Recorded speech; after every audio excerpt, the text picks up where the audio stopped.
La municipalité de Saint-Omer fait le point sur sa gestion financière. Le manque de pharmaciens dans les hôpitaux soulève des inquiétudes. La MRC de Kamouraska sollicite des projets culturels innovants.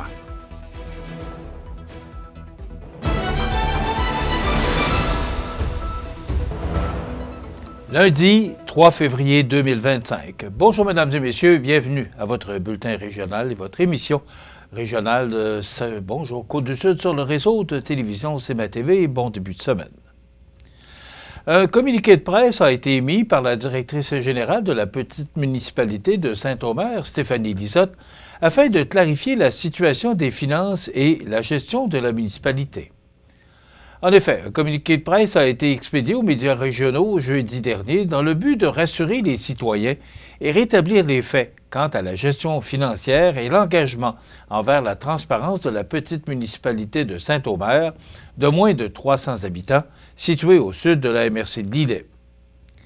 Dans un article du journal Le Placoteux daté du 21 janvier 2025, sous la plume de José Soucy, il est fait mention, et je cite, « L'opposition formée de quelques citoyens et du conseiller numéro 2 Gaston Daigle souhaite toujours le départ hâtif de la mairesse et des autres conseillers, prétextant un manque de transparence générale.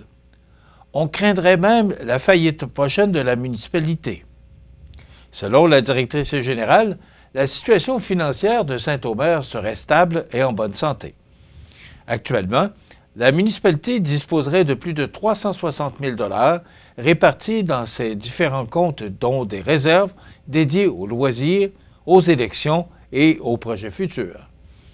Il est important de rétablir les faits. Saint-Omer n'est pas en situation de précarité financière. Nous avons les liquidités nécessaires pour répondre à nos engagements et notre dette, qui s'élève à 43 000 $, est largement couverte par nos réserves, affirme Mme Nathalie Chouinard, mairesse de Saint-Omer. Concernant les fonds provenant de la vente récente de terrains, ils auraient été temporairement utilisés pour pallier à des délais administratifs liés au remboursement du programme TEC ou Taxe sur l'essence et contributions du Québec. Cette stratégie viserait, selon l'administration municipale, à minimiser les coûts pour les citoyens en utilisant une marge de crédit générant des intérêts inutiles. Toujours selon le communiqué, l'administration municipale aurait mis en place plusieurs initiatives pour améliorer la gestion des finances et renforcer la transparence, notamment en réponse aux recommandations de la Commission municipale du Québec, mesures qui incluraient une gestion plus proactive des budgets et une communication régulière avec les citoyens. Mme Chouinard et l'administration municipale reconnaissent que des divergences d'opinion existent et croient que le dialogue constructif est essentiel pour bâtir un avenir prospère pour Saint-Omer. Nous restons ouverts à travailler avec toutes les parties prenantes pour assurer le bien-être de notre municipalité. Les tensions actuelles ne doivent pas nuire aux progrès réalisés pour Saint-Omer, ajoute Mme Chouinard.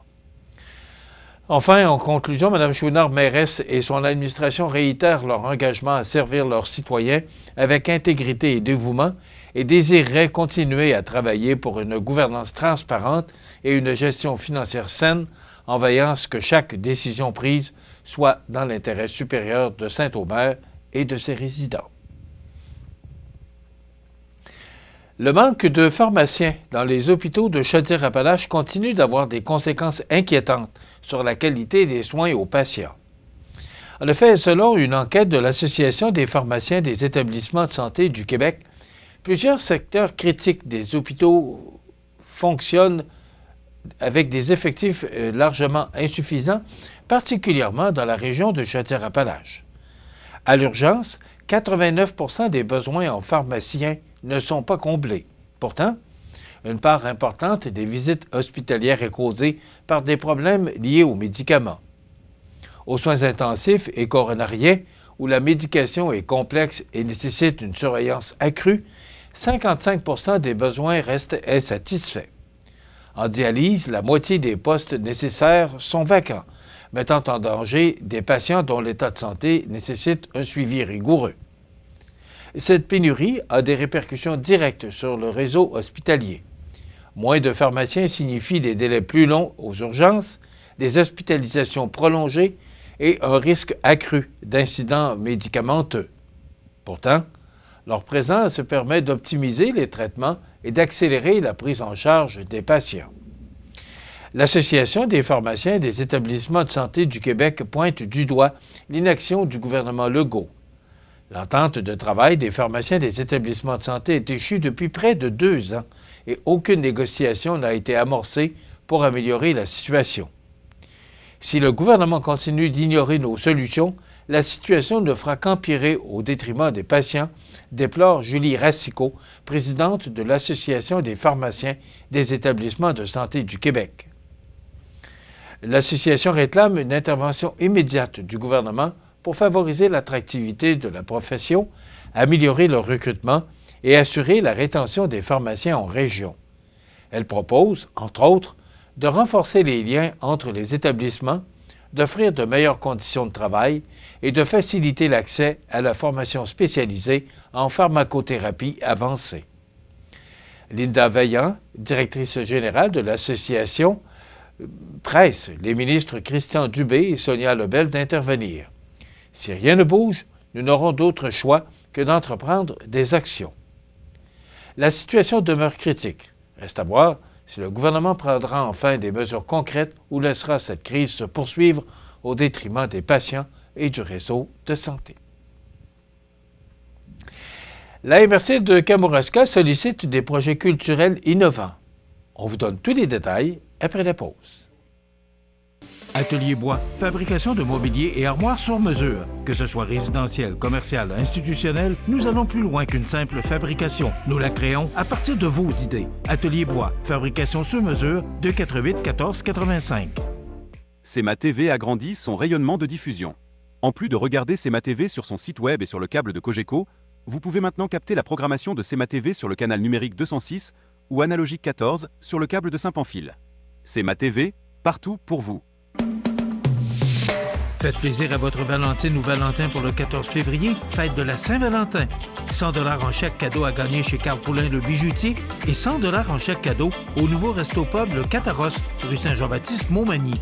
Pour participer, il suffit de vous inscrire sur le site web de CEMA TV au cematv.ca. Le tirage aura lieu le mardi 11 février dans l'émission Bonjour Côte-du-Sud vers 8h50. Participez nombreux et gâtez l'être cher. Vous regardez CEMA TV, le réseau de l'information sur la Côte-du-Sud. La MRC de Kamouraska annonçait jeudi dernier le lancement d'un appel de projets culturels innovants malgré un contexte budgétaire plus serré. Cette initiative s'inscrit dans le cadre du renouvellement de son entente de développement culturel avec le ministère de la Culture et des Communications pour les 3 prochaines années. Grâce à cette entente, 2 principaux leviers de financement demeurent accessibles, dont une enveloppe dédiée aux projets novateurs en culture et un soutien financier aux municipalités pour organiser des loisirs culturels. Parmi les bonnes nouvelles, le montant maximal accordé aux projets innovants passe de 4 000 à 5 000 $. Toutefois, ces projets doivent être structurants, donc ils doivent avoir un impact durable dans la communauté.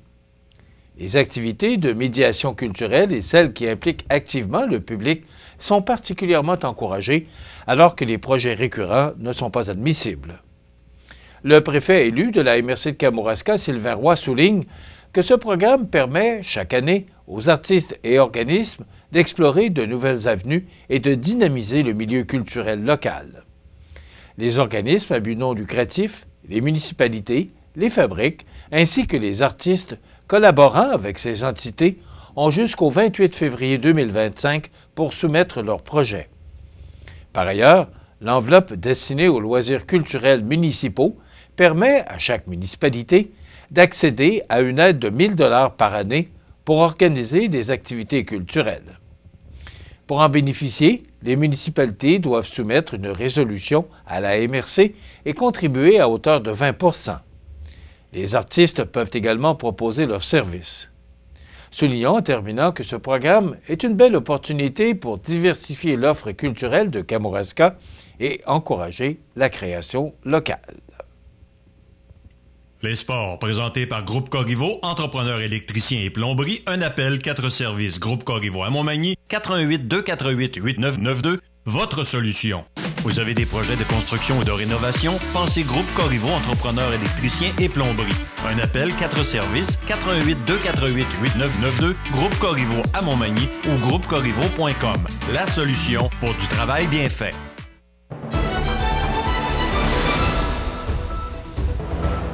Au sport, la formation sud-côtoise l'Everest a eu une fin de semaine assez condensée en disputant 2 duels en moins de 24 heures et est ressortie de cette fin de semaine avec un 6e gain consécutif. À Gatineau, la troupe de Simon Lebrec est revenue de l'arrière et l'a remporté par la marque de 4-2 contre les Flames. C'est Thomas Bégin, sur l'avantage numérique, qui a tranché le débat avec 2 minutes à écouter en 3e période.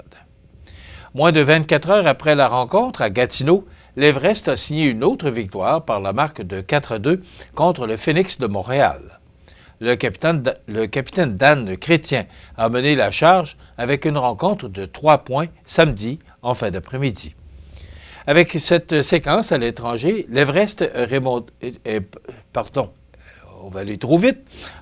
remonté au 7e rang au classement avec 41 points. La formation sud-côtoise a un match en main sur les Cobras et 3 matchs en main sur les Rangers de Montréal, qui sont respectivement 6e et 5e au classement général. L'équipe terminera son périple à l'étranger en visitant le Titan de Princeville demain soir, mardi à 20h, et recevra le Junior de Laval vendredi 7 février dès 19h45. Du côté du Caron Industrie, défaite de 5-1 vendredi soir face au La Fontaine de Bellechasse. Vincent Boulay, avec son 20e de la saison, a été le seul marqueur. Ce sera congé pour la prochaine fin de semaine, alors que les séries débuteront dans 2 semaines face au même La Fontaine de Bellechasse. Enfin, 5e défaite d'affilée pour le Canadien de Montréal au compte de 3-2 contre les Ducks d'Anaheim. Ça va rouler en septembre prochain à la Pocatière puisque les services récréatifs, culturels et communautaires de la ville, accompagnés d'un comité de bénévoles, présenteront la première édition officielle de la course des tacos. Fort du succès remporté l'an dernier lors de l'épreuve d'essai, cet événement rassembleur prendra place dans le cadre de la fête des Pocatois, qui se tiendra le samedi 13 septembre prochain sur le circuit reliant le Collège de Sainte-Anne à l'Institut de technologie agroalimentaire du Québec, l'ITAC, tout près du site du marché public de la Grande-Anse. Besoin d'un cours en accéléré sur la fabrication de ces véhicules artisanaux? L'atelier Fabrique ta première boîte à savon comme un pro pourra vous donner tous les outils et les trucs pour construire un taco sécuritaire et performant le samedi 22 février prochain de 13h30 à 15h dans le hall de l'ancienne Arena au 602 9e rue Boulevard des Rochers à la Pocatière. À ce qu'on nous dit dans le communiqué qu'au terme de cet atelier, le châssis, la carrosserie et les systèmes de freinage et de direction n'auront plus aucun secret pour vous. Une invitation a été lancée aux entreprises, aux institutions d'enseignement et aux organismes du territoire pour participer à cette activité créative et ludique. Il ne manquerait que vous. Voilà ce qui complète notre bulletin d'actualité de ce lundi 3 février. Dans un moment, les prévisions de la météo et l'état des routes. Voilà, c'est tout pour l'instant. Bonne journée, mesdames, messieurs.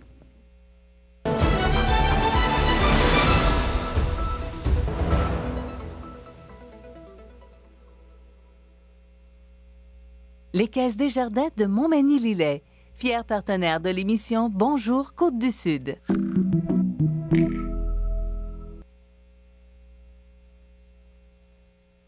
Pour rejoindre la salle de nouvelles de CMA-TV, nouvelles au pluriel @cmatv.ca ou encore 88 241 13 13 poste 226.